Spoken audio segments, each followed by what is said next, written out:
Hello Ritu అనుకున్నారా? నేనే. So మజాకా sets లో ఎలా ఉంటారు ఏంటి ఆర్టిస్టులు అందరూ ఎలా జరుగుతుంది షూటింగ్ అని చెప్పేసి సెట్ కి వచ్చాను అనమాట సరదాగా. సో రీతు గారు చూస్తే షార్ట్ లో ఉన్నారు. సరదాగా క్యారవెన్ చూద్దాము. అసలు హీరోయిన్ కి ఎన్నెన్ని ఐటమ్స్ యూజ్ చేస్తారు చూడండి. అసలు వాళ్ళ చెప్పులు కానీ లేకపోతే జ్యువెలరీ కానీ బట్టలు కానీ ఇన్ని ఉంటాయి. ఇది చూసి ఇక్కడే స్ట్రక్ అయ్యి అన్ని అబ్జర్వ్ చేస్తున్నాను. సో ఎవరైనా చూస్తే ఏమైనా అనుకుంటారేమో, మీరు చూసేశారు. పదండి మనం సెట్ లోకి వెళ్ళి వాళ్ళతో మాట్లాడదాం. Okay, see you, let's go.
నేను ఒకే ఒక రోజు వర్క్ చేసా ఈ సినిమాలో, బట్ ఇదంతా నా ఫ్యామిలీ లాగా అయిపోయింది. ఎక్కువ ఓన్ చేసేసుకుంటున్నాను.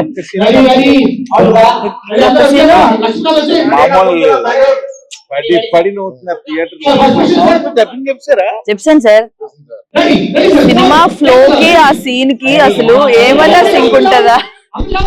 అలాంటి సీన్ నాకు తెలిసి ఏ సినిమాలో చేసుండ్రు. కానీ షూటింగ్ లో చాలా కష్టం అబ్బా. మేకింగ్ సినిమాలు చూసి ఈజీగా మనం అనేస్తాం గానీ అక్కడ ఆన్లైన్ ఎడిటింగ్ చేస్తాడు స్వామి. యా స్వామి, ఇక్కడ ఎలా ఉంటదంటే ఆ షార్ట్ ఇక్కడ వెంటనే రికార్డ్ మనం షూట్ చేయడం, ఇక్కడ ఎడిట్ చేయడం, ఆన్లైన్ ఎడిట్ ఇమీడియట్ అయిపోతుంటది. మా ఊరు దగ్గర ఇల్లూరు చుట్టాలు అనకాపల్లి రేపు వెళ్తున్నాను సార్ నేను. కోండ్రం దగ్గర ఏదో ల్యాండ్ ఉందంట చూడడానికి.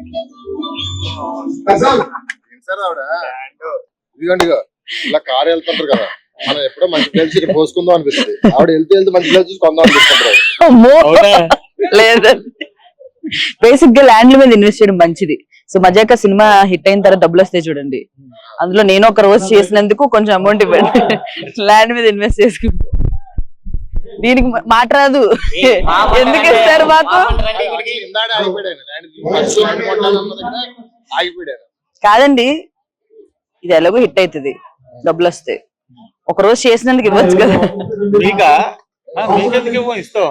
నిజంగా ఈ బిట్ ఉంచండి. సినిమా హిట్ అవ్వగానే మీకెందుకేమో అంటే ఎంత పర్సెంటేజ్ ఇవ్వచ్చు? అది ఎప్పుడో ఇచ్చారు.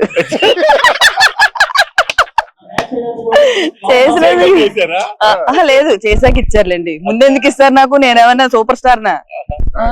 స్టూడియోలో కూర్చుంది సార్, పేమెంట్ ఇంకా పడలేదు అంది. అది వేసామమ్మా డిపాజిట్ అవ్వలేదంటే ఇలా ఫోన్ పట్టు కూర్చుంది. క్రెడిట్ అనగానే ready.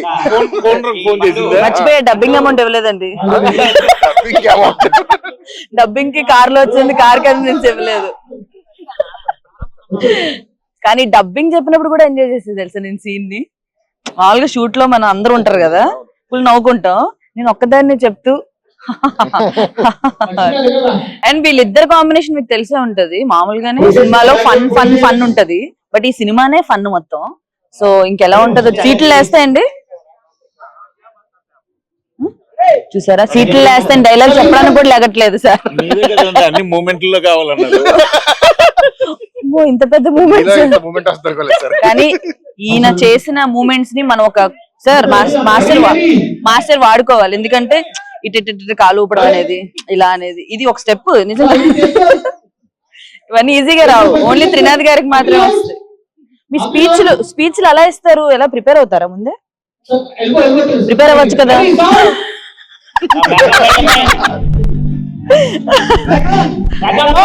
A few moments later. Work mode లో ఉన్నారు, మన మీద డిస్టర్బ్ చేసినట్టుంది సెట్స్ లో.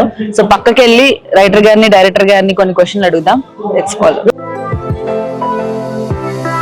ఒక అబ్బాస్ మస్తాన్, ఒక సలీం జావేద్, ఒక ఎంజీఆర్ కరుణానిధి, ఇలా చెప్పుకుంటూ పోతే చాలా మంది. మీరే డౌట్ పడకండి. సరే, మనం మజాగా గురించి మాట్లాడదాం. అసలు అంశు గారిని మళ్ళీ రీఎంట్రీకి తీసుకుందాం అని ఎందుకు అనుకున్నారు? ఫస్ట్ నాకు అది, బికాజ్ నాకు వన్ డే లోనే ఆవిడ చాలా క్లోజ్ అయిపోయి మళ్ళీ బ్యాక్ వచ్చారనే హ్యాపీనెస్ చాలా ఎక్కువ ఉంది. అందుకే ఫస్ట్ క్వశ్చన్ అంశు అడిగారా? అంశు గారి గురించి తెలుసుకోవాలండి. ఫస్ట్ ఎలా అప్రోచ్ అయ్యారు, ఆవిడ రోల్ ఎలా ఉంటది, ఆవిడ జర్నీ ఎలా ఉంది ఈ సినిమాలో, అవన్నీ మాకు చెప్పండి. అంశు గారి రోల్ ఎలా ఉంటుందో ప్రసన్న గారు చెప్తారు, అప్రోచ్ నేను చెప్తాను. ప్రాపర్ గా అంటే హీరోయిన్ ఉండాలి, రావు రమేష్ గారి కాంబినేషన్, బట్ హీరోయిన్ లా ఉండాలి. అంటే రావు రమేష్ గారి ఈ అమ్మాయిని పడేయడం జన్మకు అవుతుందా అన్న ఫీలింగ్ చూసే వాళ్ళకు ఉంటే కథలో కూడా ఒక ఇంట్రెస్ట్ ఉంటది. సో అలాంటివి ఉండాలి. ప్లస్ ఇప్పుడు రెగ్యులర్ గా కాకుండా ఫ్రెష్ గా, అంటే బ్రీజీగా ఉండాలి. సినిమా అంతా ఒకలా ఉన్న వాళ్ళిద్దరిది ఫ్రెష్ గా, ఐడియానే ఫ్రెష్ గా ఉన్నప్పుడు అది బ్రీజీగా ఉండాలని అనుకుంటుండగా సడన్ గా ఈవిడ కనిపించారు. అది ఎలా కనిపించారు ఏంటి ఆయన చెప్తారు, కానీ కనిపించారు. యాక్చువల్ గా ఏంటంటే మేము ఏమనుకున్నాం అంటే, ఒకసారి పాతప్పుడు సూపర్ పాపులారిటీ ఉన్న హీరోయిన్లు ఉన్న వాళ్ళు మళ్ళీ చాలా నాలుగు తర్వాత చేయకుండా ఉంటారు కదా, అలాంటి వాళ్ళు ఎవరున్నారని లిస్ట్ అవుట్ చేస్తాం. లిస్ట్ అవుట్ చేస్తే ఈమె పేరు, ఈమె ఎక్కడుంటారో తెలీదు, ఏం తెలీదు. సో ఎక్కడుంటారో ఏంటో తెలీదు. సరే ఒకసారి ఈమెను కనుక్కుందాం. నేను మన్మధుడు సినిమాలో బాగా ఫేమస్ కదా, పాడ్కాస్ట్ లో సడన్ గా ఒక పాడ్కాస్ట్ లో కనపడిందండి. అలా రాత్రి పూట ఇలా చూస్తుంటే లేచి ఉలిక్కి కూడా లేచా నేనైతే. అసలు ఈవిడ మర్చిపోయాము. మేము అంజలా జవేరి, సోనాలి బింద్రే ఆ యాంగిల్ లో తిరుగుతున్నాం మేము. అప్పుడు కనిపించింది ఎక్కడున్నారు, లండన్ లోనే మొత్తం మీద వెళ్ళా ఫోన్ నెంబర్ తీసుకున్నా.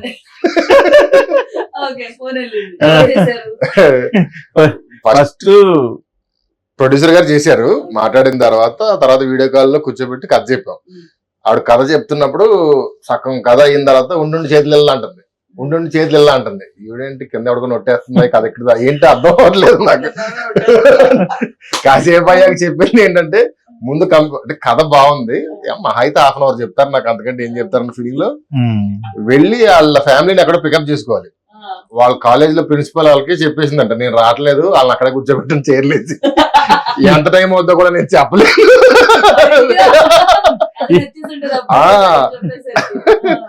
ఉండుండి ఇల్లు అంటుంది, కింద సలిమంటుందా ఒట్టేస్తుందా అర్థం అవ్వలేదు నాకు.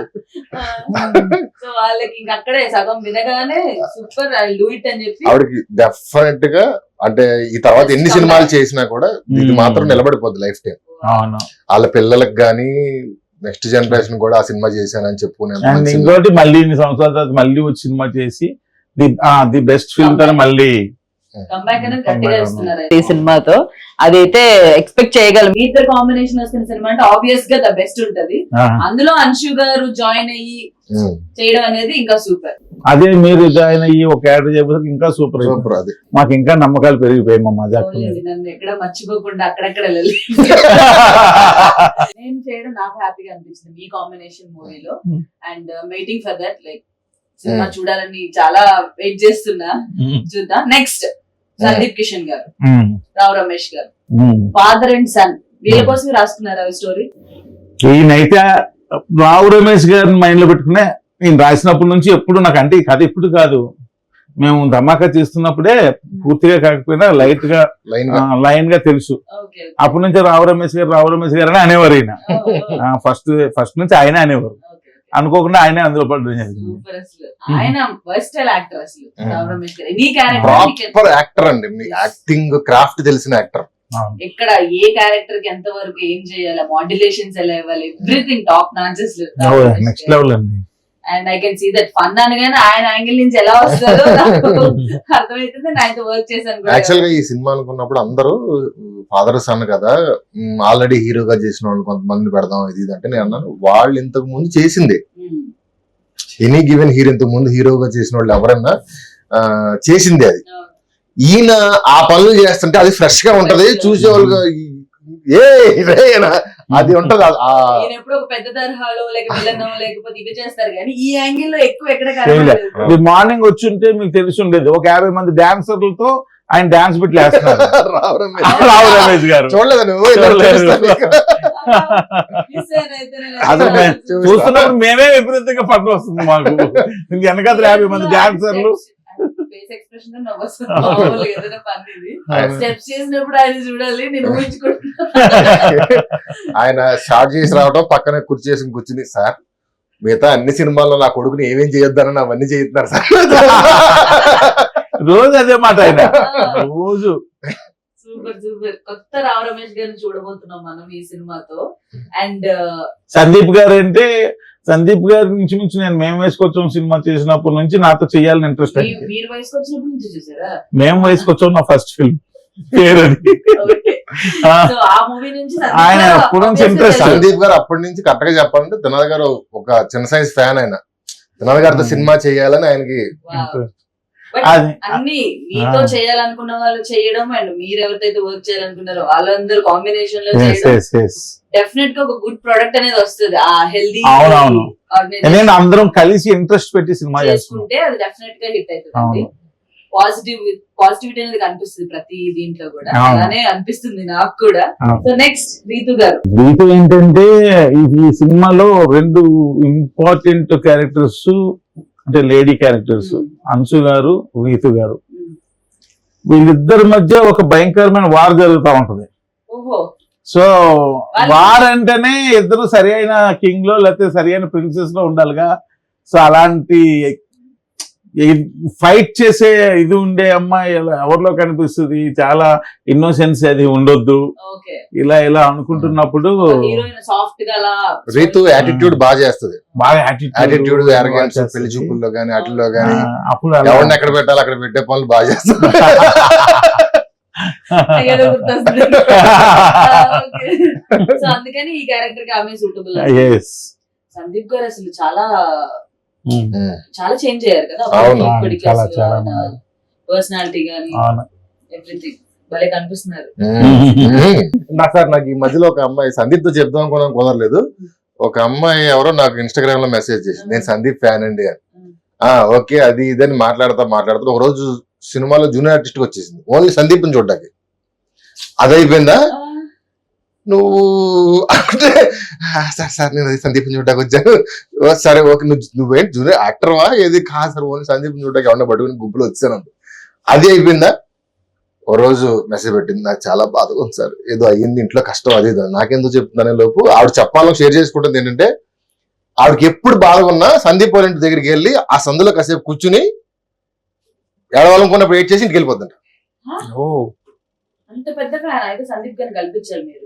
మీరు నిజంగా help ఉమ్. చేయాలి. నాకు నిజంగా బాగా అనిపించింది. ఎందుకు ఆ ఇలాంటి visual ఇంటర్వ్యూలు ఎందుకు చెప్పారంటే బాగా అనిపించింది నాకు. నిజంగా అంత నాకు crazy ఏదన్నా అనేది బాధ ఉన్నా హ్యాపీనెస్ ఉన్నా ఆయనేనండి. ఆయన నెంబర్ లేదు ఆయనతో ఒకసారి ఎప్పుడో ఫోటో దిగింది అంతే అంట అక్కడ. బట్ ఏదున్నా బాధ ఉన్నా ఏదొచ్చినా ఇంటికి వెళ్ళి ఇంటి బయట కూర్చుంటదండి. ఆయన మాట్లాడే విధానం కూడా అసలు ఎంత ఉమ్. వెల్కమింగ్ గా ఉంటదంటే మన ఈవెంట్ కి వచ్చారా ఉమ్. Each and every person greet చేస్తారు వెళ్ళి అవును. ఆర్టిస్ట్ ని అండ్ ఆడియన్స్ కూడా ఆడియన్స్ ని అందరినీ దగ్గరికి వెళ్ళి అందరికి షేక్ హ్యాండ్ ఇచ్చి అందరినీ పలకరించి అవును. సచ్ వెల్కమింగ్ పర్సన్ అసలు నాకు భలే అనిపించారు. ఎన్ని డేస్ అయింది సార్ షూట్ మొత్తం?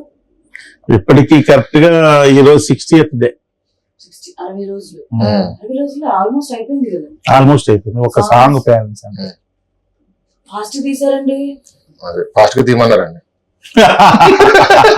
సో 60 రోజులు అంటే వెరీ ఫాస్ట్ అసలు. అవును. ఆయన ఎప్పుడంతే మా సినిమాలు నేను లోకల్ 60 days 62 days అంతే. అలగురు 56 days ధమాకా 70 days ధమాకా 7 అది కూడా యాక్షన్ ఉంది కాబట్టి యాక్చువల్ ఫైట్ లో సో ఇంకా మజాకా నుంచి పాటలు ఫైట్లు. Actually Leon James extraordinary music ఇచ్చాడు. సాంగ్స్ అన్ని కూడా చాలా మంచి. విన్నావుగా బేబీ మా సాంగ్ వింటున్నావు కదా. విన్నాను. ఇంకో సాంగ్ కూడా ఏదో రిలీజ్ చేశారు కదా. ఒకటి ఆల్రెడీ Bachelors. బ్యాచులర్ కూడా బాగుంది. బ్యాచులర్ స్టెప్ కూడా బాగుంది. అవును. Super songs. ఇంకా దేనికి తగ్గకుండా అసలు 60 days లో మీరు సినిమా కంప్లీట్ చేయడం అనేది నాకు షాకింగ్ ఉంది. బేసిక్ గా ఫైనల్ గా మన సినిమాకి హెడ్ మీ అందరికి హెడ్ ప్రొడ్యూసర్ గారి గురించి ఓ. మాట్లాడుతున్నాం. సో ప్రొడ్యూసర్ గారు మీకు స్టోరీ చెప్పగానే ఇమీడియట్ గా ఓకే అన్నారా, లేకపోతే ఏంటి, ఎలా కొంచెం ఒప్పుకున్నారు? టైం తీసుకున్నాడు నవ్వడానికి, తర్వాత ఓకే చెప్పాడు. Obvious బట్ గా. ఆయన చాలా ఇష్టపడి చేస్తున్నాడు ఇష్టపడి. సినిమా. అవునా? Super. సినిమా మాత్రం చాలా ఇష్టపడి చేస్తున్నారు. Crazy. So nice. ఈ Producer గారు సినిమాని తీసుకొచ్చి మౌంట్ చేయడానికి ఆయన కూడా, నన్ను, త్రినాథ్ గారిని, సందీప్ గారిని అందరిని తీసుకొచ్చి అంత అంటే ఇద్దరు ఫాదర్ అండ్ సన్ చేసేటప్పుడు ఇతనికంటే అతను పెద్ద ఉండాలి, అతనికంటే ఇతను, ఇవన్నీ లెక్కలు ఉంటాయి. అది మనం వద్దనుకున్నా ఉంటాయి, వస్తాయి. లెక్కలు క్యాలిక్యులేట్ చేసుకుంటారు. But to make this happen ఆయన మాత్రం ఈ సినిమా చెయ్యాలి, నా బ్యానర్లో చేయాలి, సమాజ వర్గం తర్వాత నాకు అంత పేరు గౌరవం, ఆ పేరు గౌరవం ఈ సినిమా కథతో వస్తుందని ఆయన నమ్మాడు. దాన్ని అందరిని తీసుకొచ్చి ఒంటి చేతితో పోరాటం చేసి తీసుకొచ్చి ఎక్కించాడు. Crazy. నేనైతే ఈగర్లీ వెయిటింగ్, ఆడియన్స్ కూడా టీజర్ కూడా అదిరిపోయితే సినిమాకి ఏమేం ఫన్ కావాలి, ఎక్కడెక్కడ ఏం క్రియేట్ చేయాలనే దాంట్లో బాగా వర్క్ చేసి క్రియేట్ చేసుకున్నారు. అవును. థ్యాంక్ గాడ్, ఆడియన్స్ మరొక ఎంటర్టైనింగ్ హిట్ అనేది వచ్చేస్తుంది. సో సినిమా అయితే థియేటర్స్ లోనే చూడండి. February 26th కి శివరాత్రి స్పెషల్ గా వచ్చేస్తుంది. ఫుల్ ఆన్ ఎంటర్టైన్మెంట్, తప్పకుండా చూడండి, ఓన్లీ ఆన్ థియేటర్స్.